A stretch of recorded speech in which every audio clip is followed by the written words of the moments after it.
হতদরিদ্র দিনমজুর বাবার সন্তান ছিলেন তিনি। মা বাবা সহ 9 ভাই বোনের আকাশ সমান স্বপ্ন ছিল বিশ্ববিদ্যালয় পড়ুয়া এই সন্তানকে ঘিরে, কিন্তু আজ শুধুই হাহাকার আর আর্তনাদ।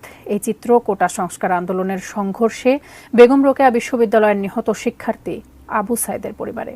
তাদের বুক ফাটা আর্তনাদে ভারী হয়ে উঠেছে চারপাশ। সাইদের এমন মৃত্যুতে পরিবার সহ পুরো গ্রামে চলছে শোকের মাতম। আরো জানাচ্ছেন সহকর্মী শাহাদাত রিফাত। রংপুর নগরীর পার্ক মোড় এলাকায় চলমান কোটা সংস্কার আন্দোলনে এভাবে নিজের বুক পেতে দেন বেগম রোকেয়া বিশ্ববিদ্যালয়ের ইংরেজি বিভাগের শিক্ষার্থী আবু সাইদ। কিন্তু বেশিক্ষণ টিকে থাকতে পারেননি তিনি। পুলিশের গুলিতে মাটিতে লুটিয়ে পড়েন প্রতিবাদী টকবকে এই যুবক।